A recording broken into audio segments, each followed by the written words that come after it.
honor to introduce Dean Robb.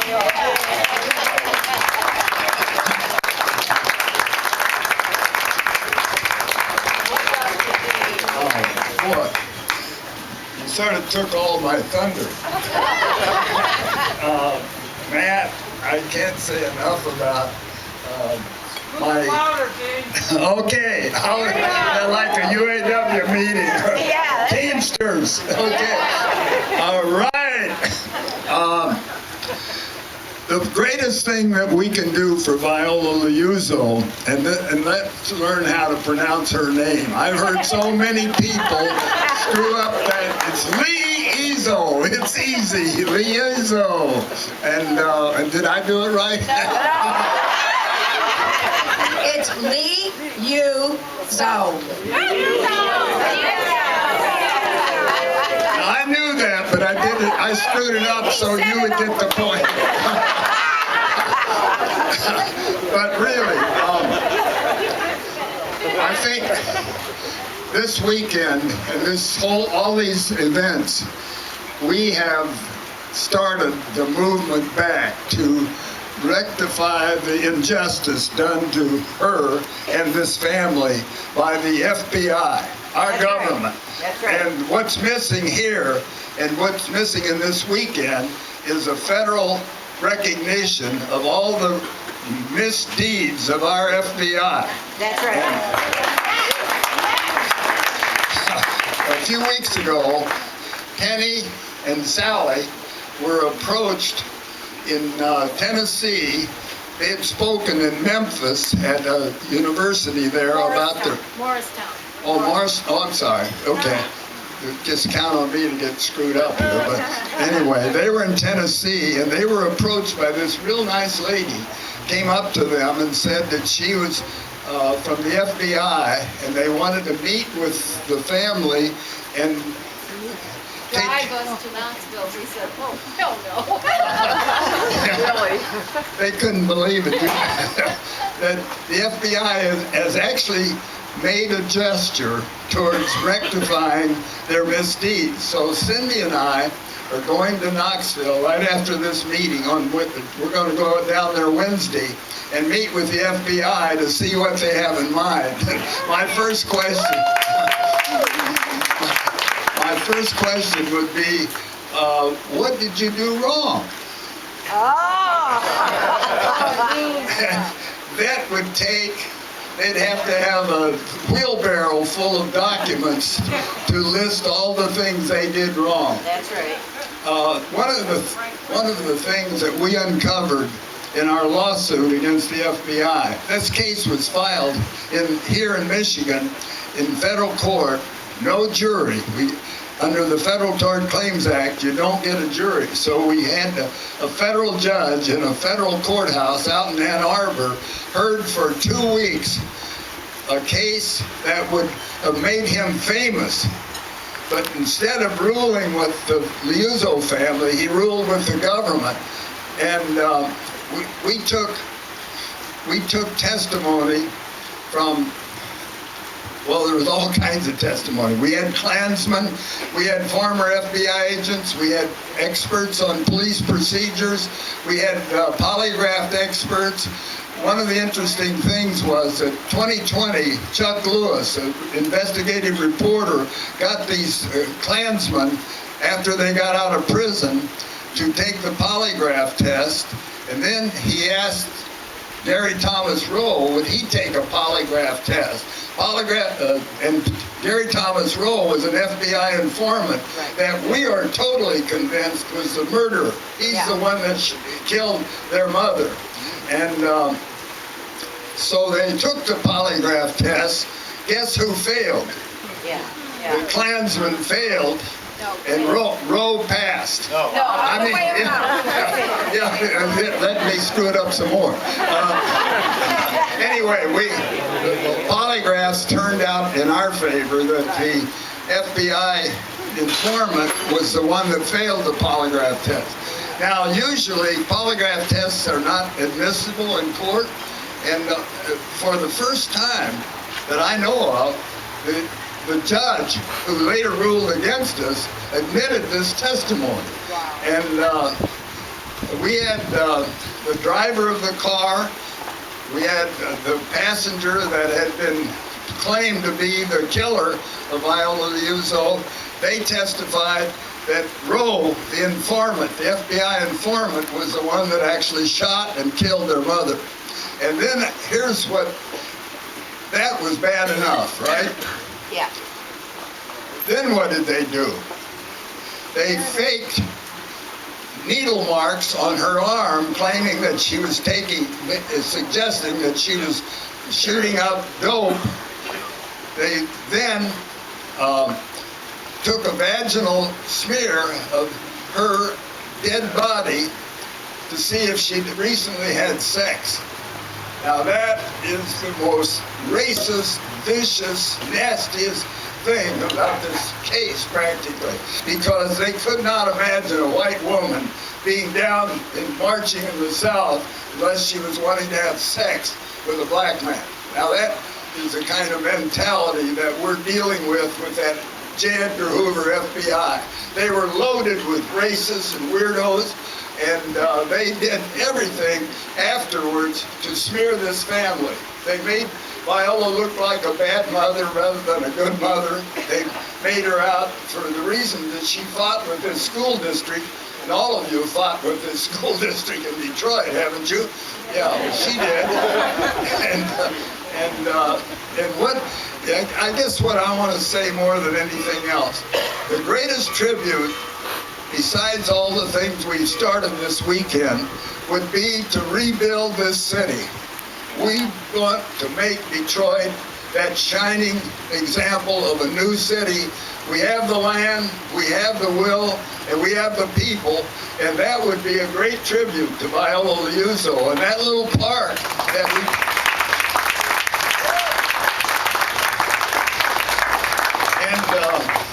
all the things that the federal government needs to do. We need Congress to recognize and investigate all the misdeeds of that Viola Liuzzo murder story, because the way it was put out, and the way it's still put out, is a big lie.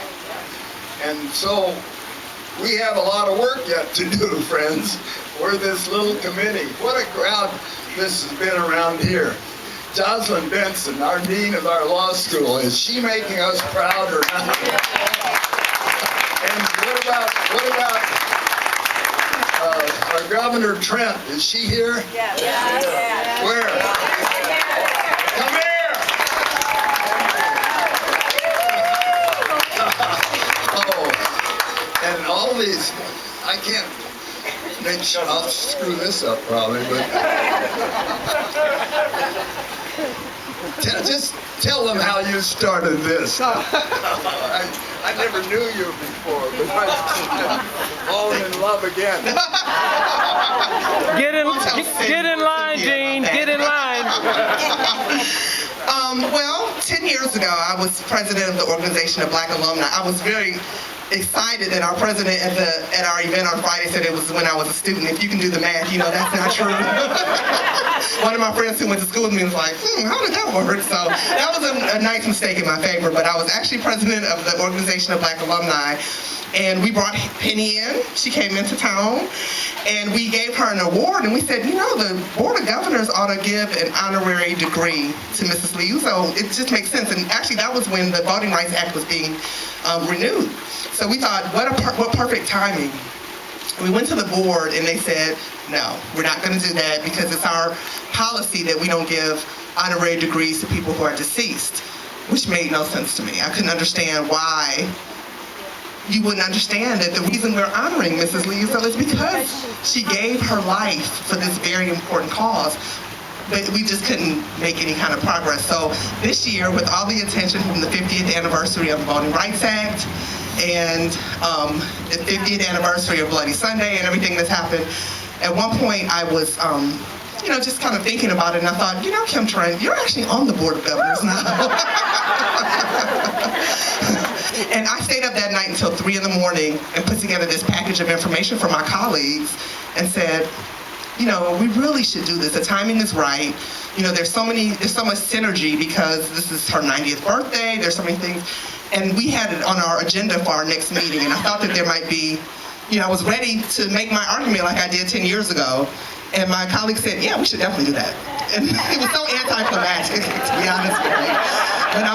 But it was the good kind anticlimactic. So I'm just really thrilled for the family. It's so long overdue.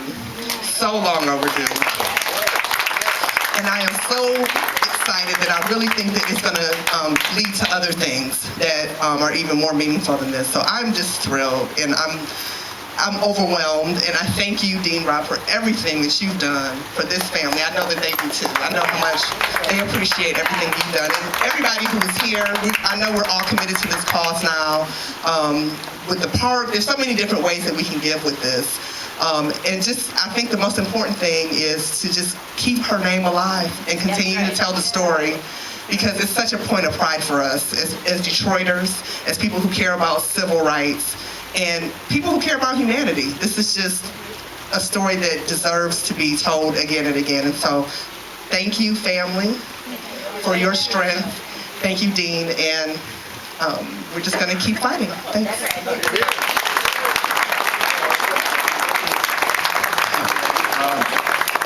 So, I guess there's a couple things to finish this up with.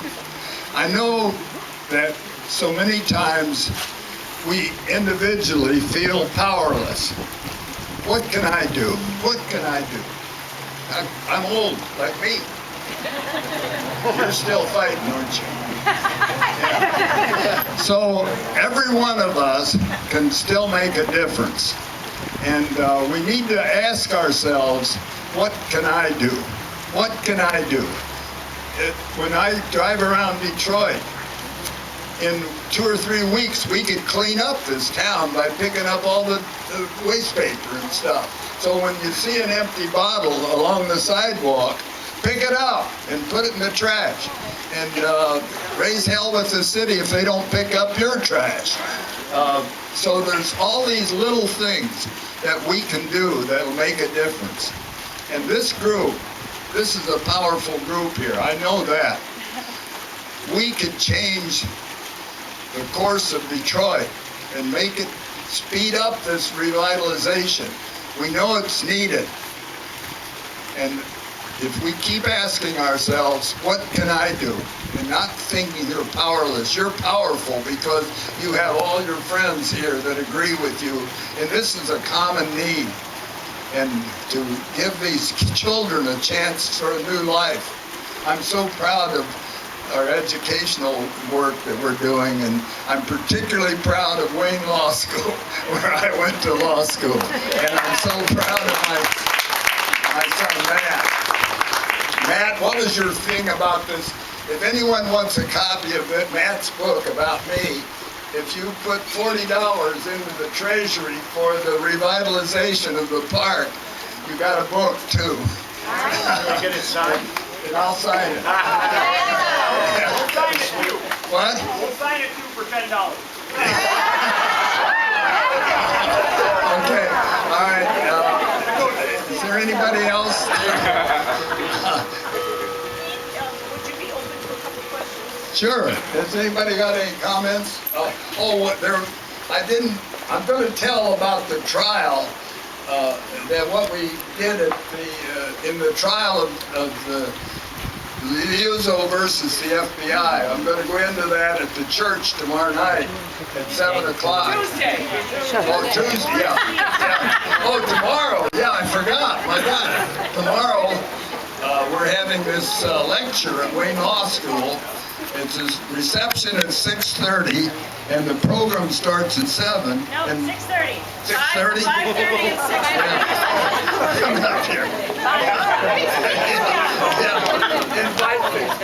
Tomorrow at Wayne Law, one of my mentors, Morris Dees, the founder of the Southern Poverty Law Center, will be speaking. There's a reception at 5:30, and he'll be speaking at 6:30, and it should be a great addition to this weekend's class. Yes. What church? Dean, I introduced myself to you earlier. I'm Paul Lee. I'm a historian.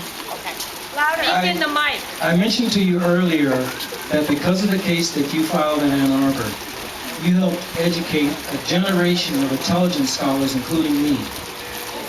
The documents that were released through discovery and also through the Freedom of Information Act gave us the basis to be able to understand how to properly interpret FBI files, which includes knowing what they're withholding. And I wanted to ask, on the basis of my studies of the files that you got released, did you request 3 categories of files that the FBI often uses to hide their most sensitive actions? Number 1, soft files.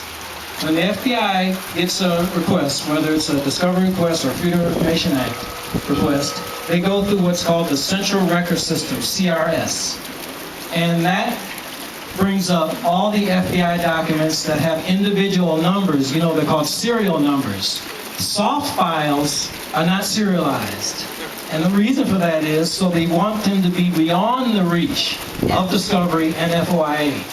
The second category are what's called administrative files. As you know from the stuff that you got released, what most people call FBI reports are actually semi-annual reports. They come out twice a year, and they're expressly designed for distribution to outside agencies.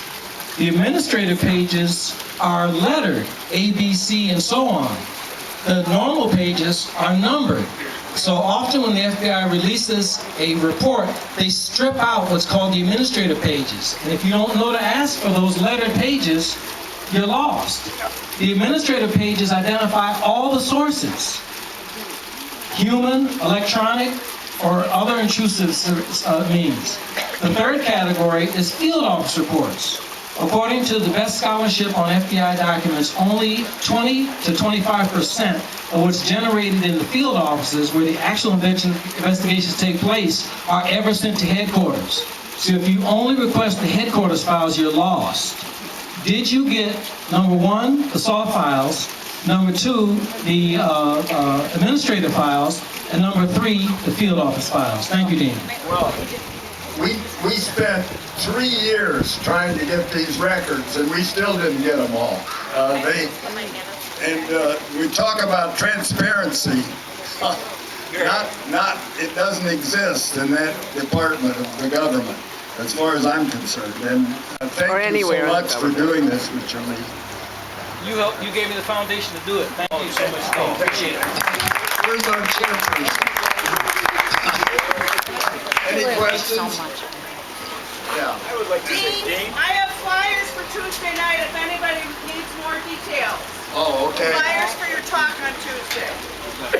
I just want everybody to know that Dean Robb fought in the fights from the 60s for equality and civil rights and battled and gave his time, his money, his blood, his sweat to make this country a better place. And I could not be prouder than to say that I in my life have been able to be close and to know Dean Robb as a friend, as a mentor, and almost a father. Thank you.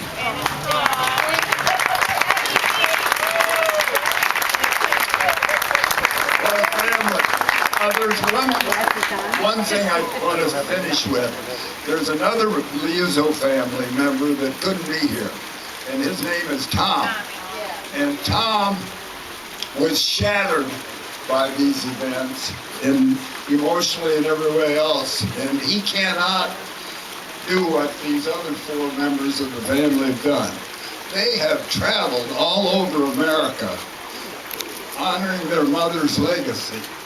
And what my mission now is, the only way we can get real justice for them is to create a monetary fund for each of these 5 children that would be what should happen in a wrongful death case in Michigan, in the United States. If you kill someone and take away their family or their earning capacity, you pay for it. And our government owes these kids millions of dollars. We're working on that. We're still working on that. And there's a lot of support for that idea.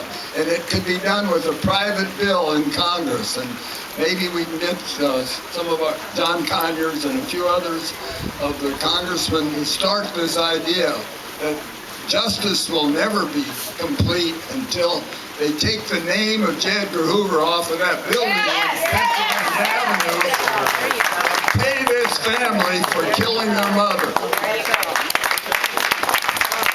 Thanks, folks. Oh, Matt, we do have this $40 book here.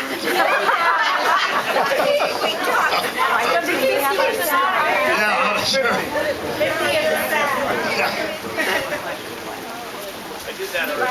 I'm not Matt. I'm Mary, and I'm not going to talk about the book.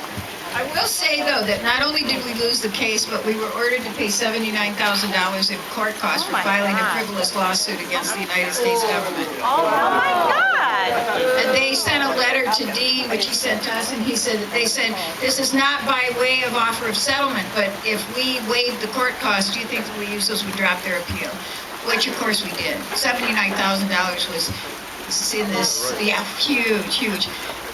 But my brother Tony has a son named Josh, who happened to be the first Liuzzo grandchild to graduate from college.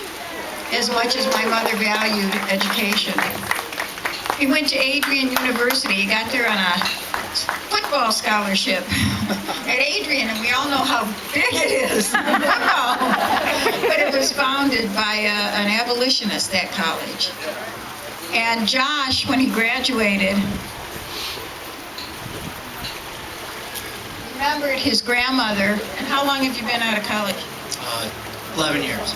For 11 years, Josh has maintained a little scholarship fund he started when he graduated. Wow. And we talked to Julie and everybody from the Park Service because he's kept it up on his own for those 11 years, and he's also the father of 3 gorgeous children, one of whom received the degree yesterday.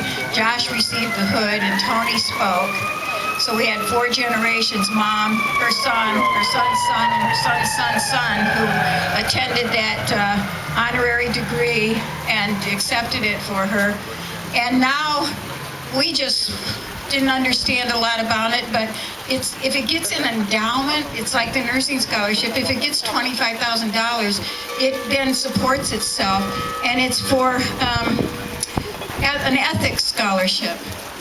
At Adrian University, the Viola Liuzzo Ethics Scholarship, and I am so proud of my nephew for doing this and keeping this alive for all these years. He also put his wife through school. She'll be a nurse practitioner this May. And I want Josh to know that we're proud of him and that this scholarship means a whole lot to us, Josh. That my mother's. Thanks, Mary. I appreciate that. I love you. Put it on the Viola Park Facebook page so we know how to get there. Okay. Yeah, but by no means do I want this to be the focus, of course. The wonderful things that everybody here has been a part of and raised awareness for and paid tribute to, not only my grandmother, but icons like Mr. Robb here and my aunts and my father and all those who have been a part of this this great celebration this week. Obviously, my grandmother has meant so much to me throughout the years, and the emotion that my family shows and the people that are here is it's real special to me because I've lived vicariously through my aunts and my father and through the people that are perfect strangers that'll come up to me and hug me out of nowhere once they understand that I'm part of, Viola's lineage, and they'll just break down in tears. And whenever I'm around people and around celebrations throughout my life, this is by far the most special, and I know everyone, has spoken like that and represented it that way, but Wayne State is an amazing establishment that, of course, I knew of, but now I feel like part of the family there based on what's happened. I feel like there's tremendous leadership there. And everybody that I've met through the few days that I've been involved with this have just handled this with such class and made me feel so important. So, one way that I wanted to give back, like my Aunt Mary said, was through a small endowment fund back at my alma mater, place where I took so much from and was given so much, and to help others get an education as well. And not only that, but to learn about my grandmother. Part of it is they have to write a one-page paper on what her story means to me. So we're getting there. And again, if anyone can help, I know Jocelyn Benson mentioned she would help. That'd be wonderful, but by no means is this to put you on the spot. But I want to put her on the agenda. I do. I want it to be a focal point, and I know that the park people have been so supportive when we said, hey, could we bring this up? One more story. Josh, a couple months ago, his little daughter, Maddie, asked him if he would come talk, because she told her teacher that her great-grandmother was famous. And they looked into it, and he went and talked to his dad, and he talked to me, and what do I say, and what do I do? And I said, oh, they're third graders, they're easy, you're gonna love it. So he goes, and he gets, all of a sudden, the phone starts buzzing with that, oh, you got a text, and here they come, oh, it was wonderful, oh, the kids were great, oh, da, da, da. And I said, Josh, you have officially been fired up. I didn't think I could capture the attention of, I thought pretty monotone, kind of boring. Thought, I don't know how I'm going to do this. I mean, these kids were throwing their arms up, talking about abolishment of slavery, talking about Martin Luther King, talking about Gandhi. I mean, martyrs of all types. This is going to be easy. I captured their attention for about an hour, and, we had to finally cut it off. But, yeah, that was special. So. For me, it's so great that he came out of Albion. Because Albion was... Time out. Let's get this straight. Julie, come here, Julie. We're fellow bulldog right here. We're Adrian. That's I'll interpret for you. Albion's a great school, too. And you know what? On behalf of Albion, they have done some things for our grandmother, so they've been very good to us. So it's nice that we bring them up. But yeah, so little rivalry.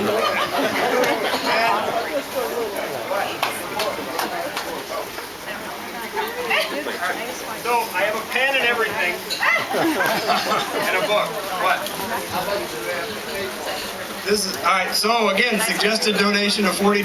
I'll be signing, and my father will be signing right over here. Actually, maybe we'll spread out here now that once the talking's all done.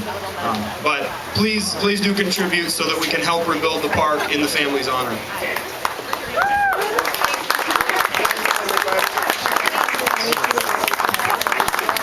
Thank you, everybody. That's the end of the program, but feel free to mosey on about and enjoy yourselves.